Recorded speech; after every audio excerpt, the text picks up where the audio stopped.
quite a thrill ride for her this last year as well. I feel like last year at this event, it was a little bit of a coming out party where she had some great results coming from a wild card position as well. So I think the international interest in both of them is so high, and Miami being such a sort of a cultural. Hey everyone, welcome back to the channel. The Miami Open 2026 just took a shocking and dramatic turn, and right at the center of it all is one name that's completely changed the conversation: Eala.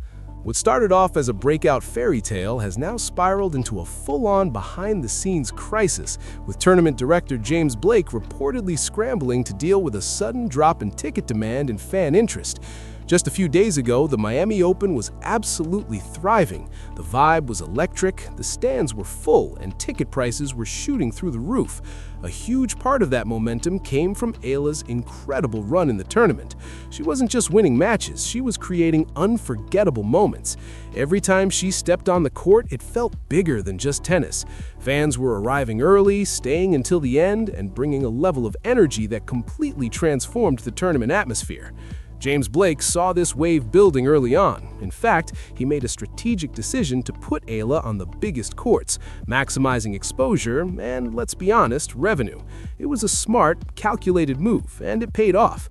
Eala quickly became the face of the Miami Open, pulling in massive crowds and huge global viewership, especially from Asian markets. But then, hold up, everything shifted at once.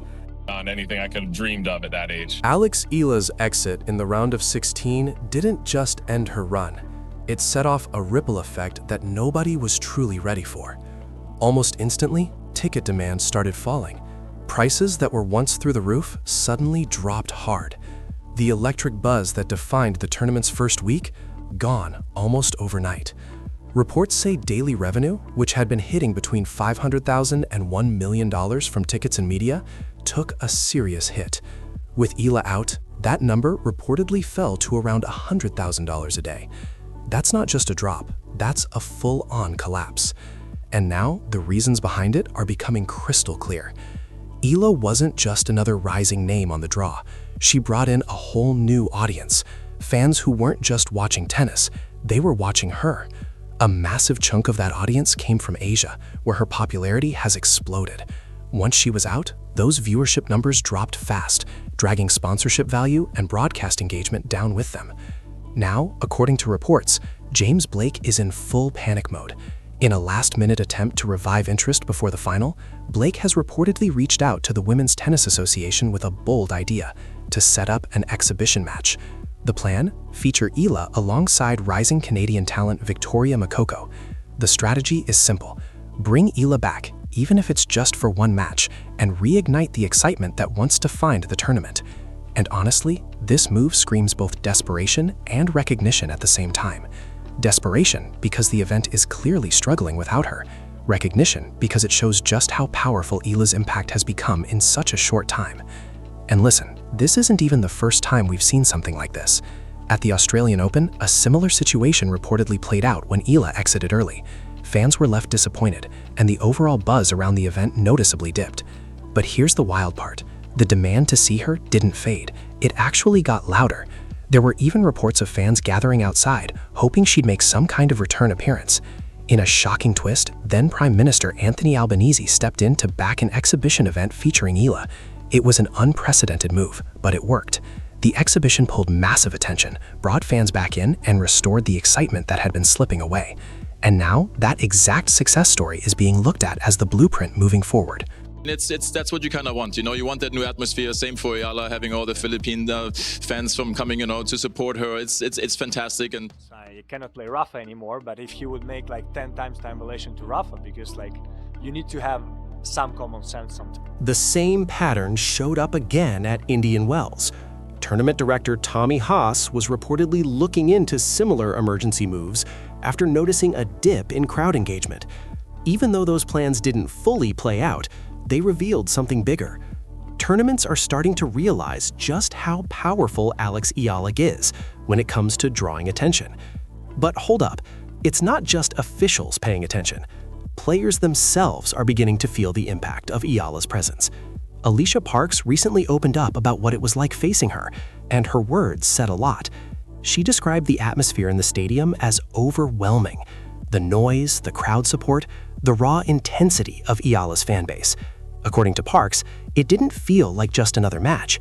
It felt like stepping into something much bigger, almost like facing a movement. She admitted she had to avoid looking at the crowd just to stay locked in.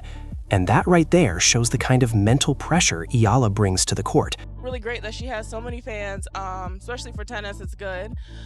I just remember, I didn't even, I don't know, I wasn't even listening to the crowd. I was just focused on the match, but it was crazy out there, so. And then there's Jessica Pegula, who took it to another level. Pegula didn't just talk about Alex Eala as a player. She described her as a full-on phenomenon. She pointed out the freshness and electricity Eala brings to the tour, qualities that are rare and incredibly valuable. According to Pegula, what we're seeing right now is only the beginning. Think about that for a second. If this is just the start, then what happens when Eala hits her peak? Pegula even mentioned wanting to bring Eala onto her podcast, not just to talk tennis, but to break down the kind of energy she's injecting into the sport. Because this isn't just about stacking wins, it's about changing the entire game. Eala represents something bigger. She's pulling in new fans, especially from regions that haven't always been front and center in tennis. She's building emotional connections, inspiring the next generation, and adding excitement that goes way beyond the scoreboard. And that's exactly why her absence is hitting so hard in Miami. Right now, the Miami Open 2026 is facing a reality it didn't expect. Without Eala, the stands feel noticeably emptier, the energy is quieter. The urgency, the buzz, the anticipation, it's all taken a hit. I played her when she kind of broke out last year in Miami, and I'm from there, and the whole crowd was against me, and I was like, what on earth is going on? Like, where do these people come from? And then week after week, as she has done well and established herself as a really good player on tour, they all come out to support her. And so I think we saw that in Australia when it was kind of overcrowded. They put her on too small of a court. We saw it here. You can hear it from the hotel. You can hear the crowd roaring, especially at night. So it's incredible. And players like Alex Eala are leading that shift. They aren't just athletes, they're global attractions. They drive ticket sales, streaming numbers, sponsorship deals, and overall fan engagement. That's why Blake's push for an exhibition match is such a big deal. It's not simply about recouping lost revenue, it's about recognizing a fundamental change in the way the sport operates. But here's the catch. The final decision isn't his alone. It rests with the Women's Tennis Association and, of course, Eala herself. And that's what makes this scenario so fascinating. Will the WTA greenlight it? Will Eala agree to step back on court for an exhibition? Or will the tournament have to press on without its biggest star? If it does happen, it could flip the story completely. A packed stadium before the final, renewed energy, a second surge of global attention. It would be a comeback story, not just for Eala, but for the Miami Open 2026 itself.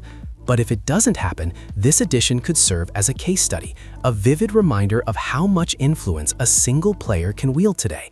Either way, one thing is clear. Alex Eala is no longer just a rising star. She's a force to be reckoned with. Right now, the tennis world feels her impact, even off the court. So what's your take on all this? Has Eala already become one of the biggest draws in women's tennis, even this early in her career? Do you think Blake is right to push for an exhibition just to bring her back, or could that set a risky precedent for tournaments? And if the WTA actually signs off, would you be hyped to see her return before the final, or should the event move on without her? Most importantly, is this just the start of Eala's influence, or are we already witnessing a generational shift in tennis fandom? Thanks for watching, and don't forget to subscribe for more.